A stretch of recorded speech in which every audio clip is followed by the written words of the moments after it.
Hello everyone, welcome to my channel H D Orion.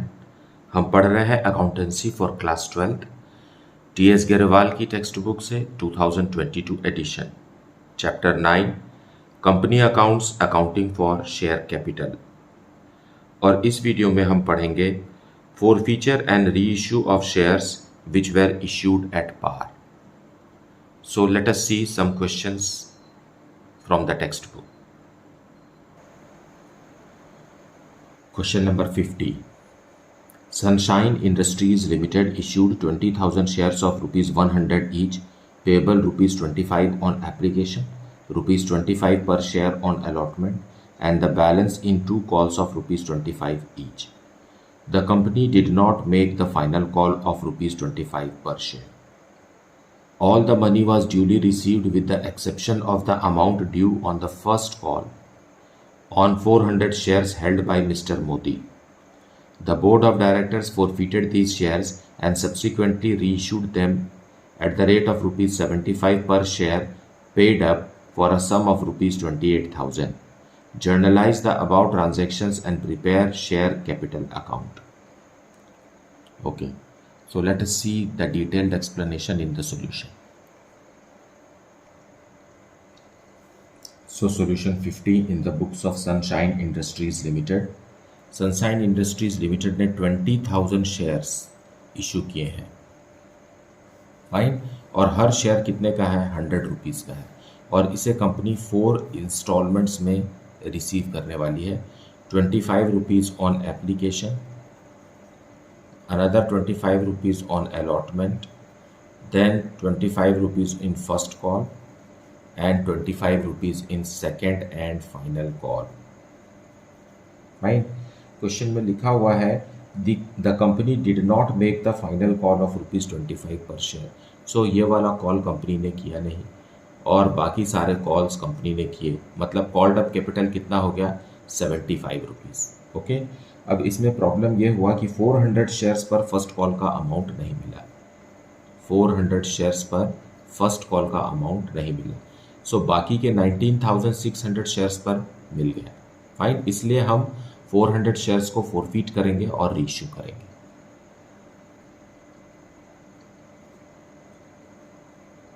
सो सबसे पहले application money receive होगी।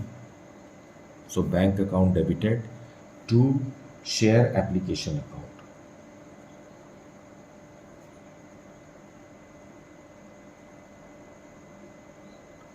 $20,000 shares company ने issue किए हैं और पूरे के पूरे सब्सक्राइब हो गए हैं और 25 रुपीज़ एप्लीकेशन मनी पर शेयर है। So amount is 5 lakh being application money received.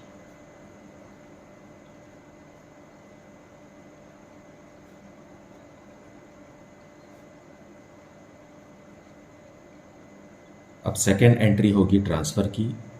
सो हम इसे पूरा कैपिटल अकाउंट में ट्रांसफ़र कर देंगे और शेयर एप्लीकेशन अकाउंट क्लोज हो जाएगा 5 लाख से,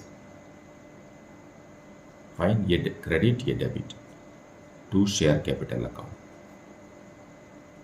सो जैसे जैसे कैपिटल इशू होता जाएगा वैसे वैसे शेयर कैपिटल अकाउंट क्रेडिट होकर बढ़ता जाएगा, लेकिन जब हम फोरफीट करेंगे तो शेयर कैपिटल अकाउंट रिड्यूस होगा, इसलिए हम उसे डेबिट करेंगे। being transferred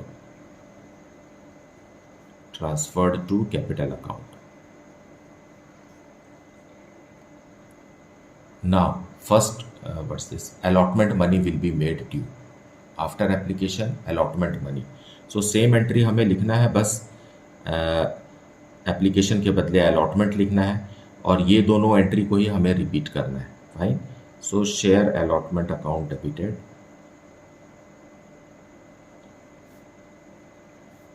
to share capital account. On 20,000 shares at the rate of rupees 25 per share, 5 lakh rupees is again due.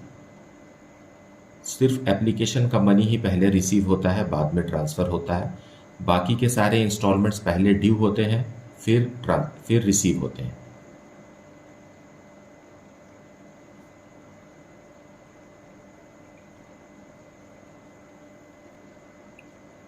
Now we will receive the allotment money made due. So for that bank account will be debited. Bank account debited to share allotment account.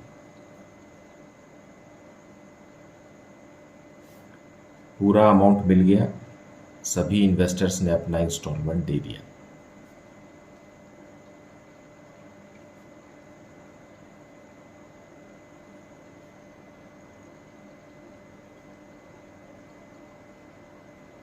Being allotment money received.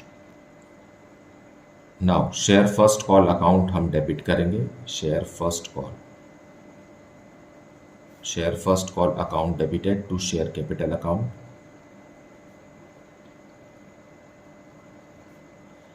Again on 20,000 shares at the rate of rupees 25 each, 5 lakh rupees is due.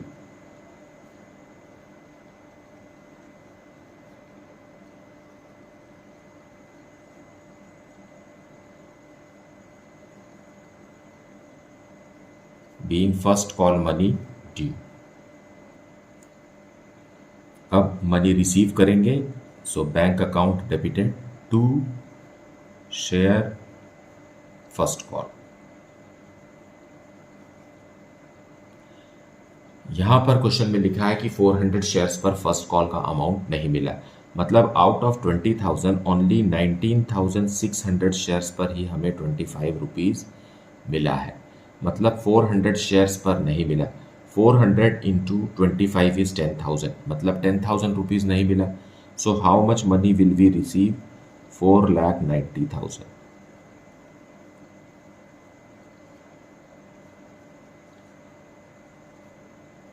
Being received except on 400 shares. Now इसी entry को आप calls in arrears open करके भी कर सकते हैं. जैसे कि फॉर एग्जांपल, सो दोनों में से कोई भी एक एंट्री आपको करना है. Bank account debited, calls in arrears account भी debited to share first call. So यहां भी वही रहेगा, 4,90,000 ही आएगा. लेकिन हमने कॉल्स इन एरियर्स अकाउंट खोला है, इसलिए 10,000 रुपीज से कॉल्स इन एरियर्स है, जो कि 400 शेयर्स पर 25 रुपीज नहीं मिला है. फाइन. और शेयर फर्स्ट कॉल अकाउंट जो है पूरा का पूरा 5 लाख रुपीज से क्लोज हो जाएगा. ओके, 5 लाख रुपीज से ये क्लोज हो गया. यहां पर क्लोज नहीं हुआ है. जब हम कॉल्स इन एरियर्स अकाउंट नहीं खोले हैं तो फर्स्ट कॉल जो है वो 10,000 रुपीज लेस से क्रेडिट हुआ है. सो इस कारण इनका फोरफीचर का एंट्री भी अलग अलग होगा. अगर आप फर्स्ट एंट्री कर रहे हैं तो फोरफीचर की दूसरी एंट्री होगी, और अगर आप कॉल्स इन एरियर्स ओपन कर रहे हैं तो फोरफीचर के समय में आपको कुछ दूसरा एंट्री करना होगा. So be watchful on this.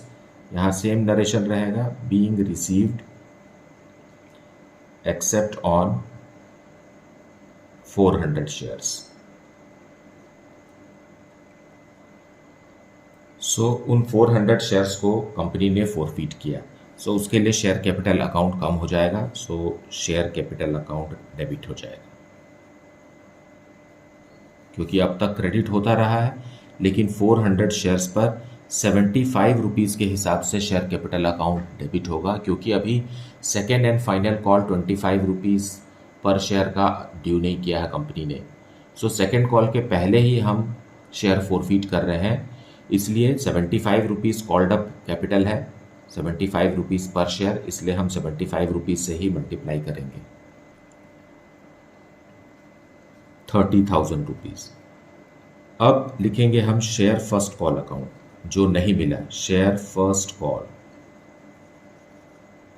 यहाँ आएगा 400 इंटू 25, क्योंकि फर्स्ट कॉल का 25 रुपीज़ के हिसाब से 10,000 रुपीज़ कंपनी ने रिसीव नहीं किया. और बाकी आएगा टू फोरफिटेड शेयर,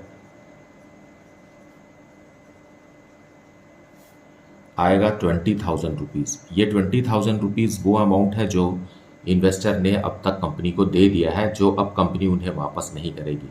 400 शेयर्स पर उसने 50 रुपीज़ दे दिया है. कैसे 50 रुपीज़? 25 रुपीज़ एप्लीकेशन का और 25 रुपीज़ पर शेयर अलॉटमेंट के समय, मतलब 50 रुपीज़ कंपनी ने फोरफीट कर लिए। सो ये हो गया बीइंग 400 शेयर्स फोरफीटेड। सो ये एंट्री तब होगी जब आपने calls in arrears account open नहीं किया है। फाइन। सो जब आपने calls in arrears account open किया है तब क्या एंट्री होगी? सेम एंट्री ही यहाँ रिपीट होगी बट थोड़ा चेंज के साथ। सो शेयर कैपिटल अकाउंट डेबिट होगा,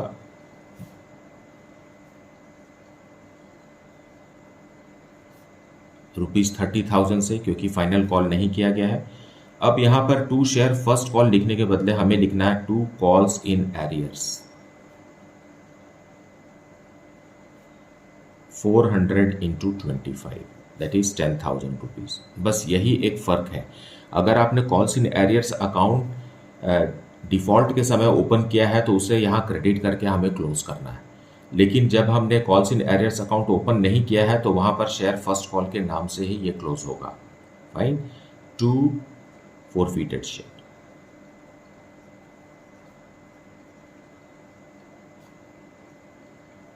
$400 इंटू 50 जैसा कि हमने कैलकुलेट किया था।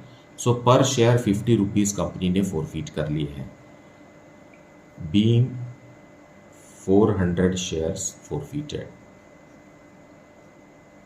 Before second call.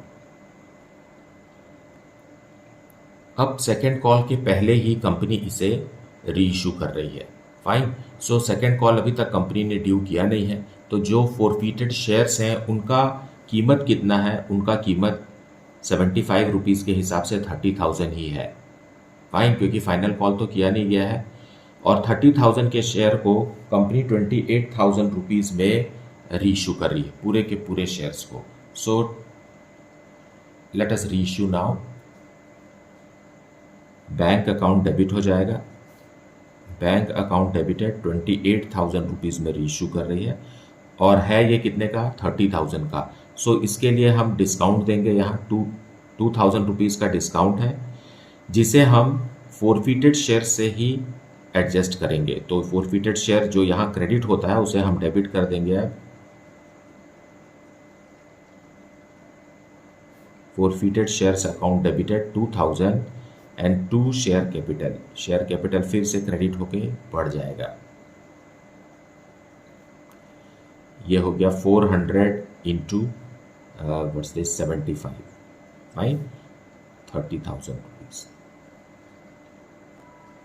मतलब ये है यहाँ कि 400 शेयर्स को 70 रुपीज़ में कंपनी ने री इशू किया है, और कह दिया है कि 75 रुपीज़ आपने दिया है, मतलब 5 रुपीज़ डिस्काउंट का है।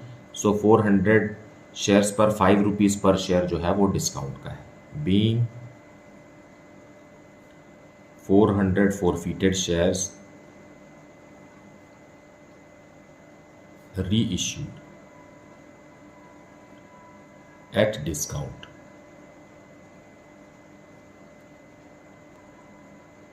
नाउ फोरफीटेड अमाउंट कितना था? 20,000 रुपीज़ था, उसमें से 2,000 रुपीज़ देखिए यूज़ हो गया है, मतलब 18,000 रुपीज़ बचा है, और शेयर्स भी पूरे फोरफीटेड शेयर्स भी पूरे रीइश्यू हो गए। सो रीइश्यू होने के बाद जो गेन हो गया कंपनी को, क्योंकि 20,000 रुपीज़ कंपनी ने फोरफीट किया था और उसमें से 2,000 रुपीज़ कंपनी ने डिस्काउंट दे दिया, मतलब 18,000 रुपीज़ का गेन है। अब ये हम कैपिटल रिजर्व में ट्रांसफ़र करेंगे। So last entry for this question is forfeited share account debited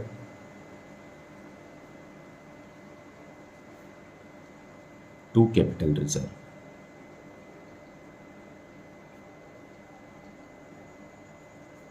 So 20,000 था, उसमें से 2,000 रुपीज़ का डिस्काउंट दे दिया, इसलिए 18,000 रुपीज़ जो कि गेन ऑन फोरफीचर है एंड रीइश्यू, ये हमने कहाँ ट्रांसफ़र कर दिया? कैपिटल रिजर्व में ट्रांसफ़र कर दिया।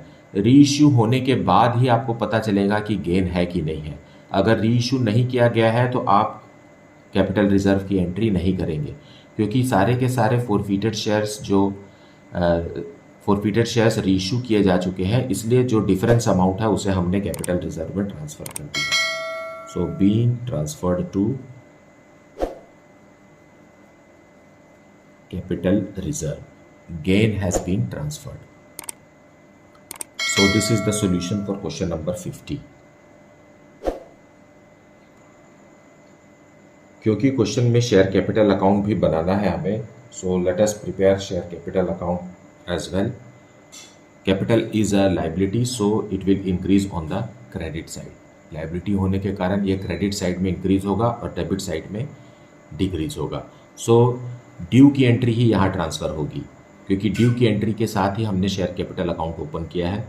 सो बाय शेयर एप्लीकेशन,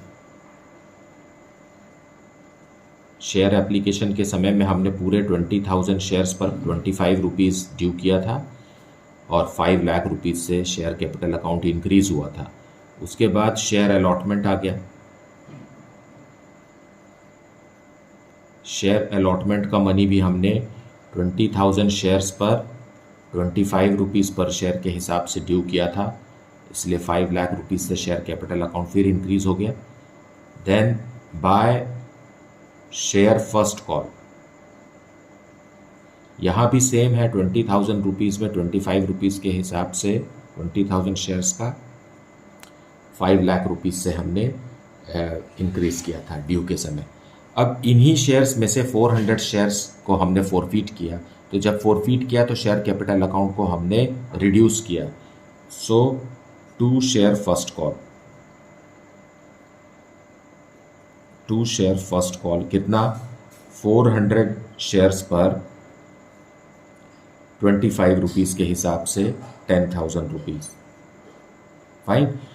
तो आपने शेयर फर्स्ट कॉल अकाउंट यहाँ लिखना है अगर आपने calls in arrears account open नहीं किया है. लेकिन अगर आपने calls in arrears account open किया है तो यहाँ लिखेंगे हम कॉल्स इन एरियर्स और सेम अमाउंट. दोनों में से कोई एक ही लिखना है आपको. अगर आपने calls in arrears account open किया है तो कॉल्स इन एरियर्स अकाउंट लिखेंगे और इसे नहीं लिखेंगे. लेकिन अगर ओपन नहीं किया है तो आप शेयर फर्स्ट कॉल लिखेंगे और एरियर्स अकाउंट नहीं लिखेंगे. फाइन. एंड 2 फोरफीटेड शेयर,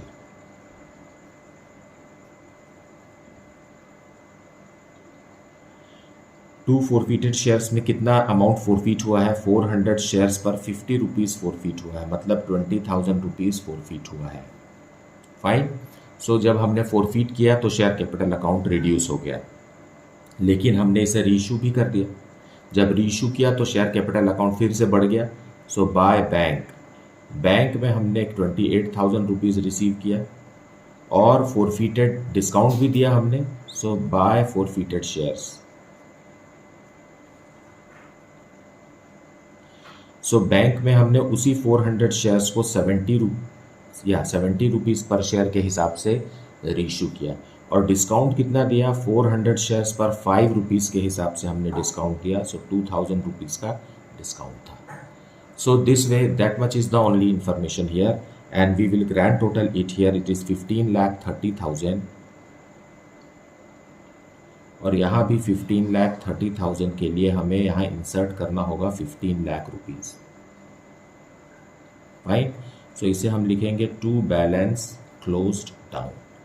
ये एक्चुअल में है क्या, 20,000 शेयर्स हैं और 75 रुपीज़ ही कंपनी ने अब तक कॉल्ड अप किया है. सो कॉल्ड अप कैपिटल ही यहाँ पर अभी शो होगा. जो second and final call company ने कॉल नहीं किया है उसके लिए कैपिटल अकाउंट क्रेडिट हुआ ही नहीं है. So this is the solution.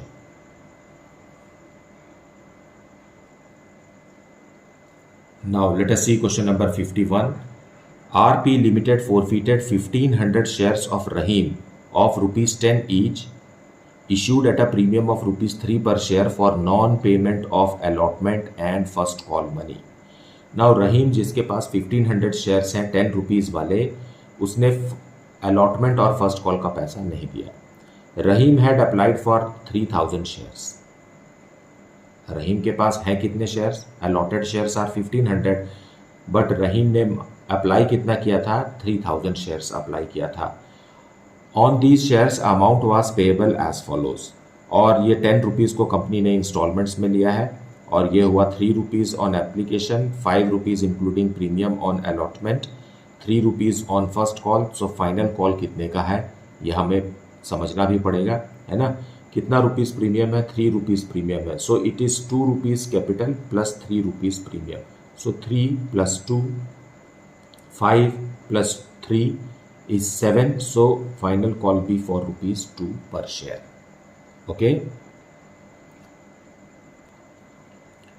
और क्वेश्चन में लिखा है final call has not been called up. मतलब ये फाइनल कॉल 2 रुपये वाला कॉल्ड अप नहीं है. मतलब 8 rupees is the 8 rupees per share is the called up money.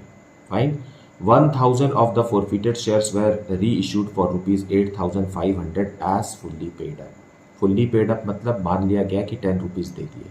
Fine. Difference जो है वो डिस्काउंट ऑन रीइश्यू है. Record the necessary journal entries for the about transactions in the books of RP limited. So हमें journal entries करना है related to forfeiture and reissue of shares. Now we will see question number 50 first. RP limited in the books of RP limited. So पहले हम working note बना लेते हैं. इसमें एक शेयर होल्डर है रहीम, जिसको अलॉटेड शेयर्स है 1500 और इस शेयर होल्डर ने अलॉटमेंट और फर्स्ट कॉल का अमाउंट नहीं दिया है. फाइन. हर शेयर 10 रुपीज़ का है और इसे कंपनी 4 इंस्टॉलमेंट्स में रिसीव करने वाली है. और एप्लीकेशन मनी है ₹3, अलॉटमेंट मनी है ₹2 plus 3, then first call money है ₹3 एंड फाइनल कॉल मनी है ₹2. इस तरीके से पूरा का पूरा 10 रुपीज़ कंपनी इस तरीके से लेगी. ये अमाउंट जो है ये प्रीमियम का है. फाइन. क्योंकि अलॉटमेंट के समय में 5 rupees per share company due कर रही है, जिसमें से फाइनल कॉल को कॉल नहीं किया गया है. बाकी ये पूरे कॉल्ड अप है. Okay. So with this understanding let us see कि रहीम का क्या केस है ना. रहीम ने applied. Who is the person? Rahim. Rahim is allotted 1500 shares. So Rahim ने अप्लाई किया, क्योंकि ये एक प्रोराटा का क्वेश्चन है. प्रोराटा मीन्स प्रोपोर्शनेट अलॉटमेंट का क्वेश्चन है and it is a tricky question and one should be very attentive during the explanation of this. Fine. So यहाँ आप ध्यान दीजिए. अप्लाइड कितना है और अलॉटेड कितना है. फाइन. सो यहाँ Rahim had applied for 3000 shares. 3000 shares जब उसने अप्लाई किया तो उसे 1500 शेयर्स अलॉट हुए थे.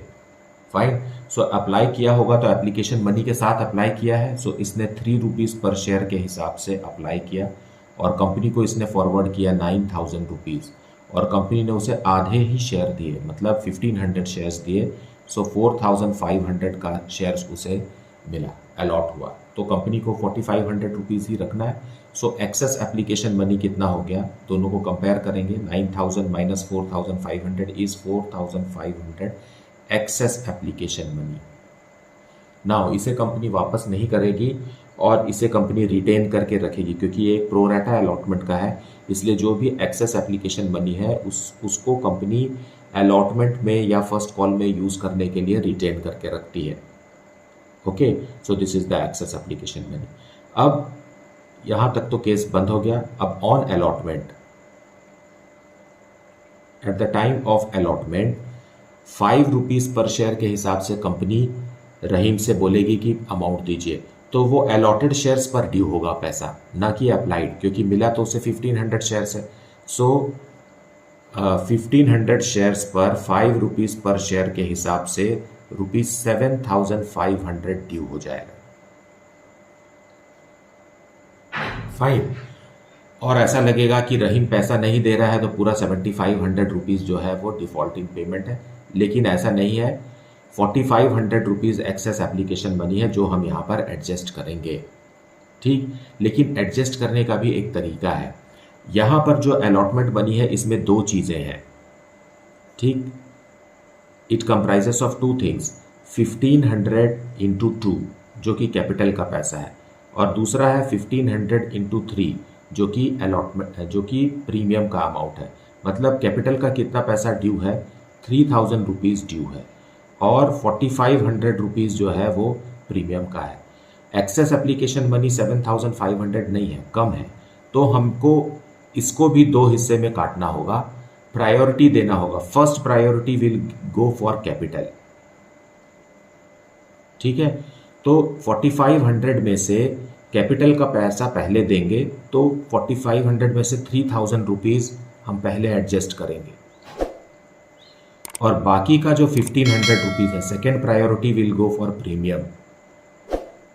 सो जो 1500 बच गया, क्योंकि 4500 में से 3000 हमने कैपिटल को दे दिया, फाइन, पहले कैपिटल को पूरा पैसा देना है। अगर कैपिटल पूरा अलॉटमेंट का एडजस्ट हो जाता है तब बचा खुचा अमाउंट प्रीमियम के लिए यूज़ होगा, जो कि 1500।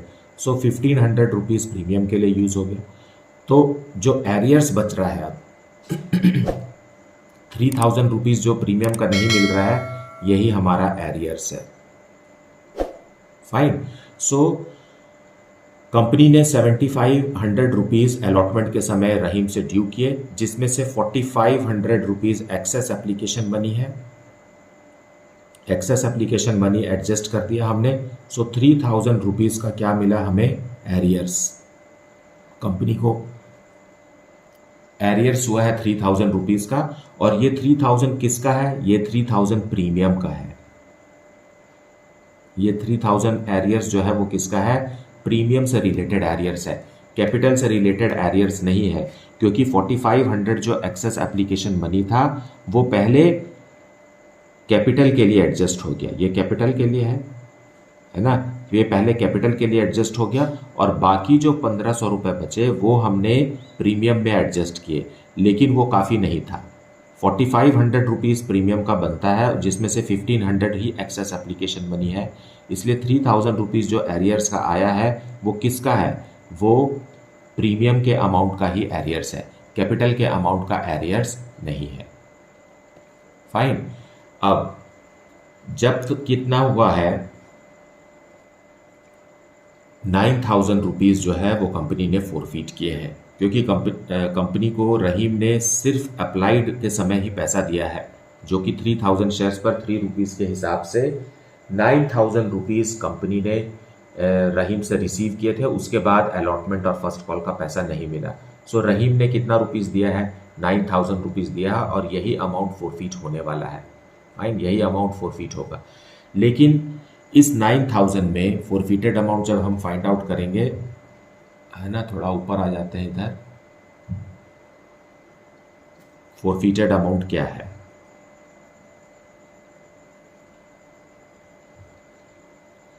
ऐसा लग रहा है कि 9000 रुपीज़ जो है वो फोरफीटेड है, लेकिन इसमें से हमें प्रीमियम रिसीव्ड को लेस करना होता है, प्रीमियम रिसीव्ड, फाइन, क्योंकि इसका जो एक्सेस एप्लीकेशन मनी था 4500, उसमें से 1500 रुपीज़ का हमने प्रीमियम में एडजस्ट किया है। सो ये फोरफीटेड अमाउंट नहीं होगा।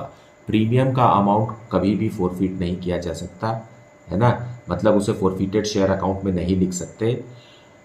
कैपिटल का पैसे को ही हम फोरफीटेड शेयर अकाउंट में लिखते हैं। So what is the amount here, 7500 is the forfeited amount, okay, क्योंकि 1500 रुपीज़ प्रीमियम का है।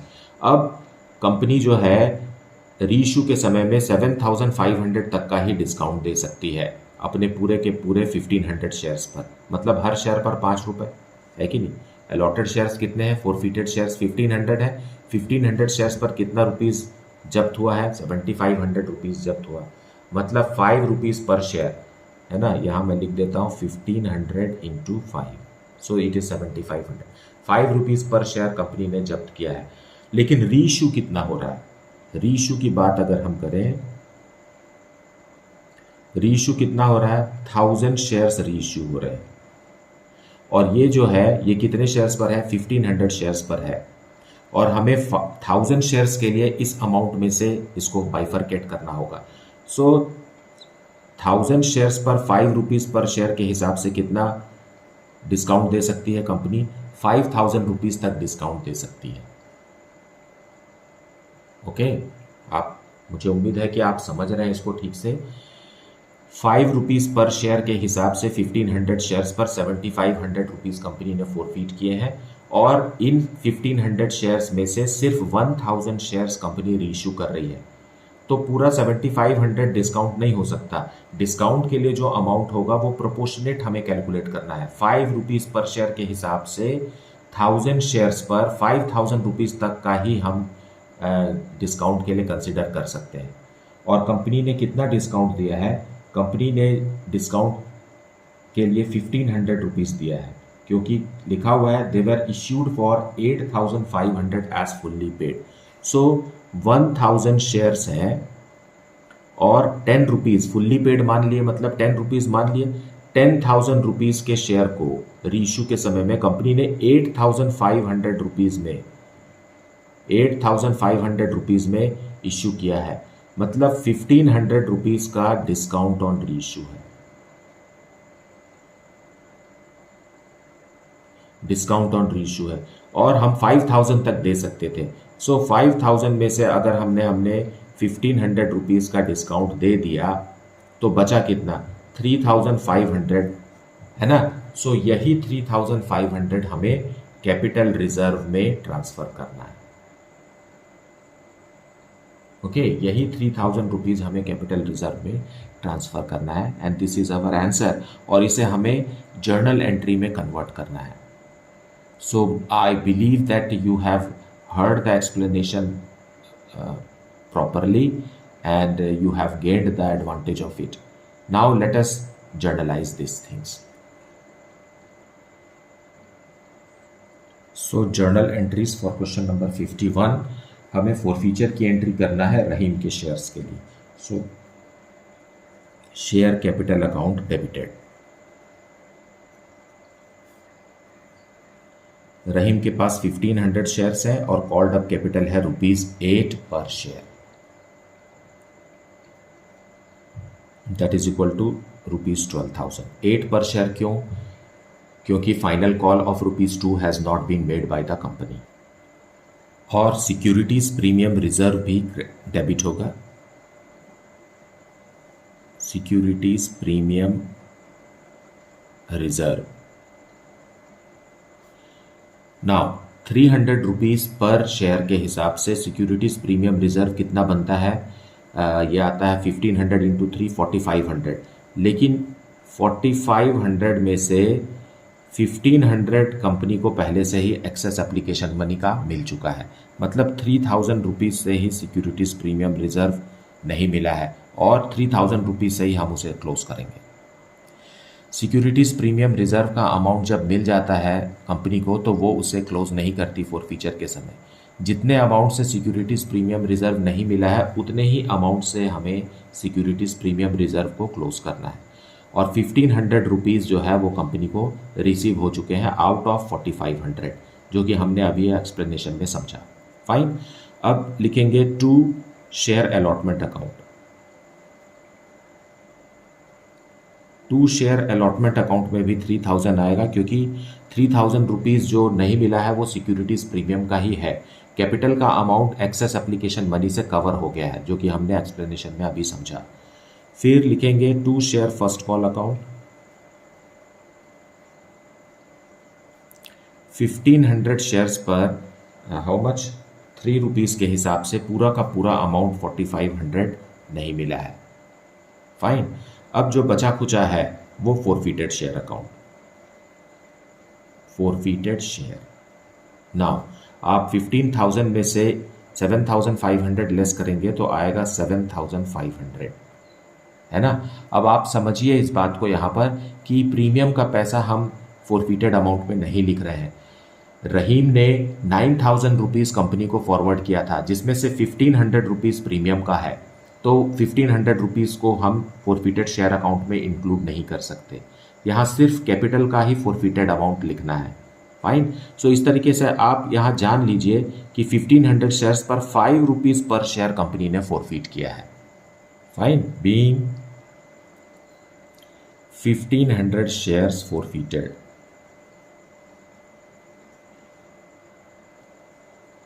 अब इन 1500 फॉरफीटेड शेयर्स में से सिर्फ 1000 शेयर्स कंपनी रीइश्यू कर रही है। बैंक में आएगा पैसा, है ना, बैंक अकाउंट डेबिटेड 8500 और 1000 शेयर्स को रीइश्यू कर रही है मतलब 8 रुपीज़ 50 पैसा है कि नहीं, 8 रुपीज़ 50 पैसा एज फुल्ली पेड अप लिखा हुआ है क्वेश्चन में, मतलब 10 रुपीज़ के शेयर्स दे रही है और बदले में 8 रुपीज़ 50 पैसा ले रही है पर शेयर, मतलब 1 रुपीज़ 50 पैसा डिस्काउंट है। तो ये डिस्काउंट कहाँ से कवर होगा, फोरफिटेड में जो अमाउंट यूज़ हुआ है इसी से कवर होगा। सो फोरफिटेड शेयर से ये पैसा आएगा 1 रुपीज़ 50 पैसा। सो 1500 रुपीज़ इसमें से यूटिलाइज हो गया और 2 शेयर कैपिटल अकाउंट फिर से बढ़ जाएगा 1000 शेयर्स पर पूरा 10 रुपीज़, क्योंकि हालांकि कंपनी ने सेकेंड एंड फाइनल कॉल नहीं किया है, लेकिन रीइश्यू के समय कंपनी ने कह दिया है कि ये फुल्ली पेड अप है, इसलिए 10 रुपीज़ से मल्टीप्लाई करेंगे। सो 10,000 के सामान को 8,500 रुपीज़ में कंपनी ने रीइश्यू किया। Being 1000 shares reissued at discount. अब हमें कैपिटल रिजर्व में ट्रांसफर करना है, क्योंकि कुछ शेयर्स रीइश्यू हो चुके हैं, है ना। रीइश्यू होने के बाद ही कैपिटल रिजर्व वाली एंट्री होती है। So forfeited share account debited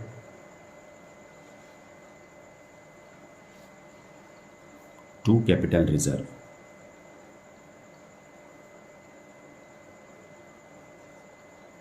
being transferred to capital reserve.